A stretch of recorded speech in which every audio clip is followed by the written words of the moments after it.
Alright, so Dragon Age Veilguard just launched and there's a lot of controversy surrounding this game, but we're not here to talk about that at all. We're just here to test the performance, and I just want to apologize beforehand if it's a little bit noisy.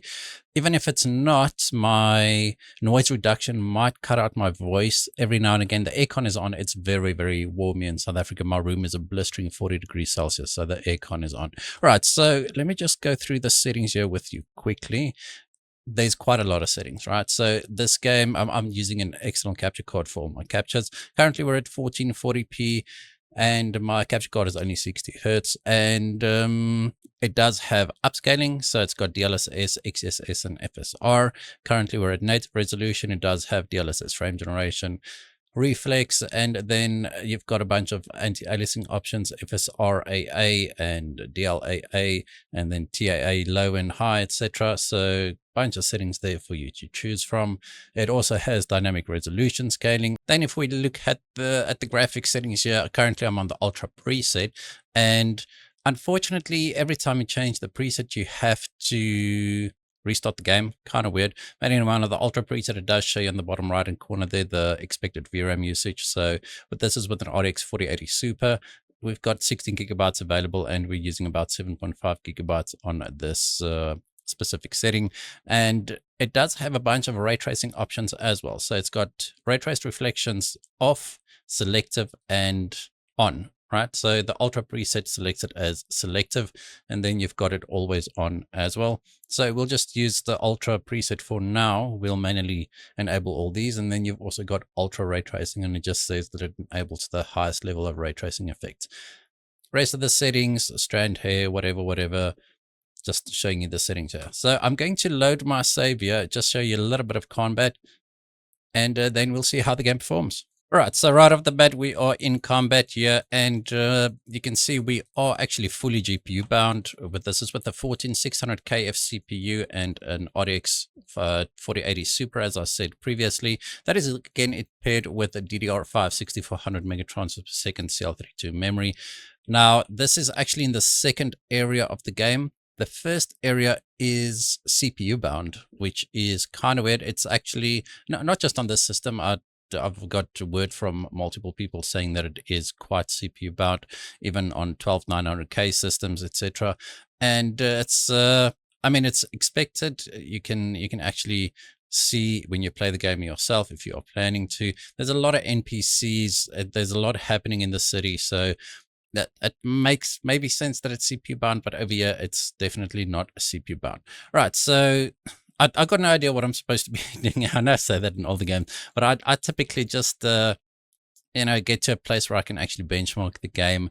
I skip all cutscenes, etc., just to get to a point where I can benchmark, and then I'll start a new game to actually play the game. Right, so you can see here 1440p native resolution. Our frame rate on the ultra preset is average 118 frames per second. Our 1% lows are pretty good at 89, and our 0.1% lows are pretty good at 83. The game has very little stutter, and it also has quite a lengthy shader compilation step when you just enter the game, but that's the reason why there's a no stutter here. Now you can see my CPU power there is sitting at 135 watt. Game is very heavy on the CPU, and luckily in this specific spot, even with the 4080 Super, we are not CPU bound, so that's actually pretty good. So I'm actually just going to stand still here and go through a few settings here. You can see getting 128 frames per second here. So let's just see what DLSS can do here for us. I'm just going to get rid of the lows. I do think that the game does apply the settings when we are actually in the menu. You can actually see the frame rate. It does render it in the background. So if we go for upscaling here and we select DLSS quality, now you can see it went up to 168, 169 frames per second. And let's just go back into the game. Let's see. So it actually does render the game in the background. It shows you the expected performance, I can say, maybe. Like you can gauge the performance from the menu as well. So over here, we're still not CPU bound, even at 160 frames per second here on the RTX 4080 Super. So DLSS quality helps quite a bit here, and frame generation, spoiler alert, helps quite a lot as well, especially in the first section of the game. where we are CPU bound, as frame generation actually helps quite a bit more when you are CPU bound. But you can see DLSS quality, bumped our frame rate by around 30-ish frames per second, right? So pretty decent showing here. All right, let's enable frame generation, and then I think we'll just test the high preset, and then we'll move on to 4K. Actually, we need to test ray tracing as well. All right, so we're just going to enable DLSS frame generation. Yeah, sorry for the black screens. It's just my capture card just cuts out whenever I change graphical settings here. That's expected. So frame generation enabled. We'll be getting around 148 frames per second in this specific spot. Now we're getting 207. Right, so the game looks very good, I have to say. I'm very pleased with the visuals. It really does look good. And as I said, I'm just testing this specific area. The game might be more demanding in other areas and might be less demanding in others again. This is just to give you an idea what the performance is like. And I must say, I really am very impressed with the very little stuttering I've had up until now. And also the visuals are actually pretty good. Whether you do like the art style of this new Dragon Age, that's obviously personal opinion. I kind of like it. I think it'll work nicely with the ray tracing, but I do know that some people don't like the art style of the new one. And I mean, it is what it is. But now you can see our average frame rate here was 220 frames per second, 1% low sitting at 181, and our 0.1% low sitting at 147. So a pretty consistent experience, I'd say. Now I'm going to go back to native. Then I'm just going to enable all the ray traced options and ultra as well, just to see what the performance here is like. Right, so we're going to leave everything on ultra. I'm just going to enable ray traced reflections, ambient occlusion, and ultra ray tracing as well. And then I'm going to disable any upscaling and frame generation tech we've got enabled here. All right, so we have DLAA, upscaling none, and frame generation none. Then if we have a look at our graphic settings here, everything is set to ultra still. Ray traced reflections are on, and ambient occlusion is on, and then we've got a ray traced ultra ray tracing enabled as well. Nothing else has changed here. So prior to DLSS, we had 120 something frames per second here, and this is basically halves your frame rate when you enable all these settings. Now 60 frames per second, 60 to 80 frames per second is perfectly fine for a game like this. And this is a native, right? So it's really not horrible, except you lose 50% performance by enabling all these ray traced effects. But seeing that we are at 1440p, I'm not going to be testing 1080p with the RTX 4080 Super. I think there probably won't be many people playing at 1080p with it. But you can see here we are still pretty GPU bound, and our CPU power is still at around 121. Now, one thing is, people with 16 gigabytes of VRAM, not VRAM, normal RAM, are probably going to suffer a little bit. I saw this game creep up to over 18 gigabytes leading up to this point. So 32 gigabytes, I do think, is kind of required here, especially at these settings. Now, VRAM usage is sitting at 9.5 gig, which is not horrible. So a 12 gigabyte GPU would be fine here. All right, so 80-ish frames per second here. Once again, our 1% and 0.1% lows are pretty good. I'm actually going to restart the save and just see if the performance stays consistent in a fight. All right, so 70-ish frames per second here, and let's see if it drops below 60. I don't think it will. Like the performance is pretty consistent here, and staying above 60 frames per second at all times. And our average here is actually pretty decent, 74 frames per second. Average 1% low is 55, and 0.1% low is sitting at 48. So I'm just going to stand still here. We are getting 87 frames per second. I'm going to enable DLSS quality and then frame generation and see what kind of performance improvements, not performance improvements, frame rate improvements we get. All right, so DLSS quality, everything else is still exactly the same, 130-ish frames per second in the menu. So that would probably translate to around 130 in the game. Let's reset our numbers. It's a little bit lower than the menu. So the menu showed 133. This is now 120. I mean, this is perfectly fine. We gained around 50% to our frame rate by enabling DLSS quality here. We went from I mean, 80 frames per second to 120 frames per second. I do think it's pretty good actually. And during fighting, we are still seeing at around 100 frames per second. And I do think DLSS quality at 1440p is perfectly fine. Even DLSS balanced, I'd say, is perfectly fine here at 1440p. And the game does look very good. I know I've said it before. All right, I'm just going to test frame generation, then we'll move on to 4K. All right, so frame generation took us from around 120-ish frames per second to 160 to 180 frames per second. This game benefits greatly from frame generation. the bump to our frame rate is actually quite impressive, I have to say.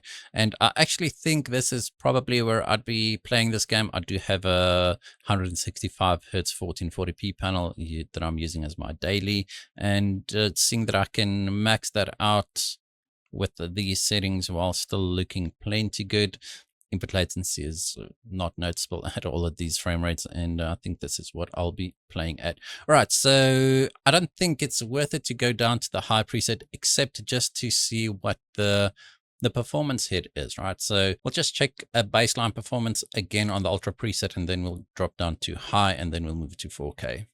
Right, so we're just back with DLAA, no frame generation, no upsampling, just on the ultra preset. And as I said, I just want to see what the performance is actually, yeah? So it was around 100 to 120 frames per second, if I do remember correctly, without, I mean, it's selective ray tracing. So just entering if we have to enter the fight, yes, it's around 100 frames per second in this specific spot, right? So let's drop this down to the high preset, see what kind of gains we get. And as I said, then we'll move on. Right, so we are here on the high preset now with exactly the same settings, and we gained around 20% to our frame rate, 20 frames per second, currently sitting at around 120. We did see a little bit of a drop there in the lows, in the 0.1% lows, but I'm pretty sure it should normalize, just running up here again just to continue with 1 or 2 fights. And I do think this is, I mean, it's pretty decent. Now, what happens is even selective ray tracing is now disabled. So there's no ray tracing enabled on the high preset at all. And the rest of the settings are basically just set to high. And we are using a little bit less VRAM. So probably if you do have an 8GB GPU, VRAM GPU, you should probably just use the high preset instead of the ultra preset. And we are running here at around 120-ish frames per second at native resolution using DLAA. So once again, I'm just going to stand still here, see what kind of gains we get with DLSS, and then frame generation. All right, so enabling DLSS, set to quality, jump that up or push that up to 165-ish frames per second without any frame generation tech. So this is actually enough to also fully maximize my 165 hertz panel. Whether it'll stay at that frame rate, I'm not entirely sure. You can see we are maybe becoming slightly CPU bound with these settings as our GPU usage is dropping below 99%, not by much. I saw it 96% there, but our GPU power usage is quite a bit below the 330 watt limit of this GPU. And I do think we are slightly CPU bound here. All right. No, once again, not much. All right, so 160 frames per second in this specific spot. I'm going to enable frame generation quickly. So if we go back into our game, we are seeing 220-ish frames per second. Like, that's insane. It's sure, we don't have any ray tracing effects enabled here, but I do think we'll see a very, very good showing here at 4K as well. Now, I know this is a 4080 Super, right? But it's just, I'm just testing the game's overall performance, and just judging by the performance we are seeing here, pretty much any modern GPU would do perfectly fine in this game, it seems, right? Even at native resolution, just use respectable settings, you'll probably see you'll probably get a very decent experience here. All right, I think that's enough for 1440p. Let's move on to 4K. All right, so here we are at 4K on the high preset. I just restarted my save again, and we are borderline 60 frames per second here, which I do think is perfectly fine considering we're at 4K, and the game looks plenty good at 4K here. The capture card that I'm using is connected to a 4K monitor, so at 4K I do actually see the native resolution of the game, and it really is spectacular. I know I keep on saying that the game looks good, but it really does. Now, the Digital Foundry also did a video on it with the consoles, and then also the PC version. Alex did a PC version comparison as well, and even the game looked plenty good. You can actually watch his video for a lot more comprehensive technical analysis of the video or of the game. But yeah, you can see an average of 71 frames per second, 1% laser sitting at 53, and our 0.1% laser sitting at 47. So very decent showing here. I'm going to enable DLSS and then frame generation, then ray tracing, and then we'll move on to the ultra preset. All right, so I just enabled DLSS quality here, and that took us from around 70-ish frames per second to almost 120 frames per second. Now, I'm personally okay with even DLSS balanced at 4K, maybe DLSS performance depending on the game and the DLSS implementation. NVIDIA likes to push DLSS performance for 4K, but it does start to look kind of weird at times in some games. Right, so that's why DLSS balanced is actually perfectly fine for me. Even at 1440p, DLSS balanced is probably the lowest I'll go. All right, so here we are. I mean, that's just my personal opinion. You can use your GPU and monitors however you like. This is just personal opinion, not any recommendations. All right, so 113 frames per second average here at 4K high. Really impressive stuff here. And 1% low sitting at 93 and 0.1% low sitting at 87. All right, I'm going to enable frame generation and then we'll start playing with some ray tracing. All right, so as is typical of many games I've seen at 4K, DLSS frame generation does not help that much at 4K. Maybe if you do have a 4090, but on especially the more lower end GPUs like the 4060s, even the 4070, it rarely makes a difference at 4K when you use frame generation. And over here, like the difference was also very small compared to 1440p, right? We went from 120 to 140 frames per second, whereas previously at 1440p, we gained like 50, 60 frames per second, I believe. It's just, I think the GPU is running out of juice. We are fully GPU bound, and might just be running out of juice to assist with frame generation. Yeah, but 140-ish frames per second, pretty decent.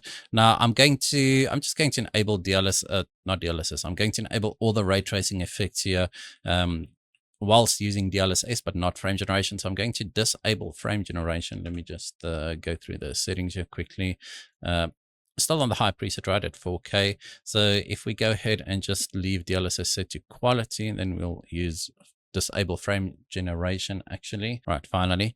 And if we go to graphics settings here, I'm going to enable all the ray traced effects on high, or well, on, and then I'm going to enable RT Ultra as well. Right, let's see. We were getting around 120-ish frames per second previously with just DLSS. And what do we get now? Around 77, 70, around 80 frames per second. So perfectly fine. I mean, at 4K, this is pretty good. Just with DLSS set to quality, we can always lower that down to DLSS balanced and then DLSS performance, even depending on how it'll look.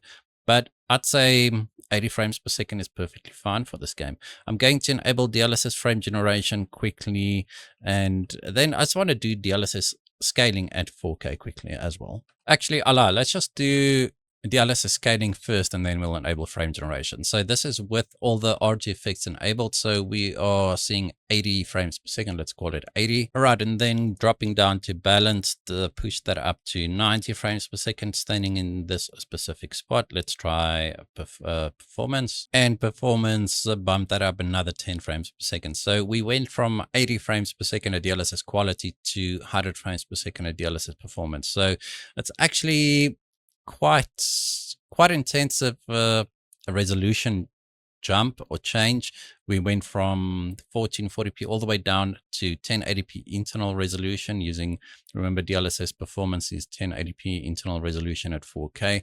Yet we only gained 20 frames per second, going from 80 to 100 frames per second. So DLSS maybe not that helpful. Yeah, anything above quality, because we did see quite a big jump going from DLSS or native to DLSS quality, but from there the performance, the frame rate increased. Remember, it does not increase the performance, it increases the frame rate. I have to keep on reminding myself and people of that. So we are seeing 100 frames per second here on DLSS performance. I actually want to see if frame generation makes a bigger difference now when we are in DLSS performance, because the load on the GPU is slightly lessened. All right, so previously we saw around a 20 frames per second increase. Now we are seeing around a 30 to 40 frames per second increase. Percentage wise, it's a little bit better as well.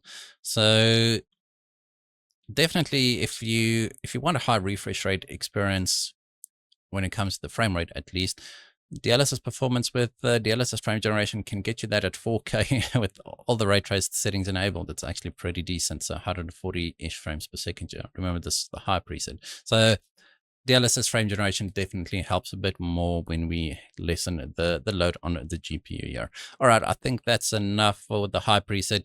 I'm going to go to the ultra preset, but I have to restart the game. I'm actually just going to leave these exact same settings. Like, I don't think we have to go through all the settings again. I just want to see the scaling at 4K for ultra. So 134-ish frames per second here. Let's see what happens. All right, so I just reloaded my save quickly again, and we are actually, I mean, we did not lose that much. We dropped, or we actually just enabled the ultra preset, but I also just then enabled the ultra ray tracing options, and then also, whoops, then just changed the settings from selective ray tracing to always on, and we lost around 10-ish frames per second here.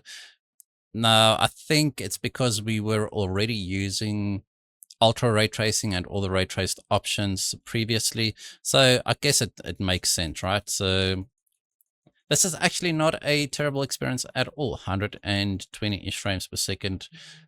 The max settings at 4K with DLSS set to performance and DLSS frame generation enabled. 120 frames per second, definitely doable. I'm going to disable frame generation quickly, just for those of you interested. I know some people do not like frame generation at all. So 120 frames per second here. All right, so I accidentally broke the game. Right, so let me just go over the settings here quickly. The moment I disabled frame generation, the game broke. So, I mean, we were just getting half of our performance here. So let me just go back to, I want to test DLSS, DLAA quickly. I just want to do a DLSS DLAA test here as well on the ultra preset at 4K before we close off this video, right? So where is it now? All right, so DLAA, no upsampling, and we are, well, it says custom, but we are on the ultra preset here because custom is because I set all the ray traced options to on and ultra ray tracing enabled as well. So 4K on the ultra preset, basically native with all ray traced options enabled. And okay, so now we are struggling a bit. We're getting 40-ish frames per second. But then again, as I said, this is with all the ray tracing settings enabled. It's really not horrible. I mean, it's not something I would actually use, but I was expecting slightly worse performance here, considering RT Ultra is enabled. But now you can see our system memory is actually sitting above 16 gigabytes. So that's 16 gig is definitely not going to cut it here. So while that that's happening in the background, let's just see DLSS quality quickly, see if we can get a 60 frames per second experience. I'm pretty sure we should. Right, so just DLSS set to quality, no frame generation. And if we reset our numbers, 70 frames per second, let's see if it maintains that during a fight. I mean, my combat really sucks. I'll pay a little bit more attention when I restart the game. but it stayed above 60 frames per second, and our 1% lows are close to 60 frames per second as well. So very consistent experience here, and at 4K game looks absolutely great. So 70-ish frames per second. Let's just do DLSS scaling quickly. All right, so balanced, it took us from around 70 frames per second to around 80 frames per second. So pretty much the same as what we saw earlier. I'm pretty sure performance would net us around 100 frames per second, right? Or get us to around 100 frames per second. Actually, I lied. I thought we were at quality and not balanced, but we took about a 10 frames per second hit with these settings compared to the previous high settings with all the ray traced effects enabled. We are hovering between 80 and 100 frames per second, and previously on the high preset with all the ray traced options enabled, the DLSS performance, we were getting between 100 and 110 frames per second, so around a 10 frames per second cost here. But still, the game looks plenty good. It runs very well. I think this is something to consider. Even DLSS performance looks quite good. Maybe it won't look as good later on in the game, but it is quite dark here. A lot of shadows, some foliage, and it does seem, the image seems quite stable, even in movement. But you can definitely tell that you are using DLSS performance just in the grass. All right, so going to enable DLSS frame generation here quickly, and then I think that's going to be the end of this video. Right, I think this is where we started these settings, and this is where we'll end them. Just FSR, not FSR, we've got DLSS frame generation enabled here, getting 120-ish frames per second. I mean, this the input latency is hardly noticeable, especially in a game like this, which has like targeting. You don't have to use your mouse for exact precise movements, and also like it's not the fastest paced game, so 120 frames per second with frame generation is perfectly fine, considering that there is a slight input latency penalty using frame generation, although it really feels pretty good. All right, so I think that's going to be it for my Dragon Age Veilguard video. Hope you guys enjoyed it. If you did, hit that like button, hit the subscribe button, and as always, we hope to see you in the next one.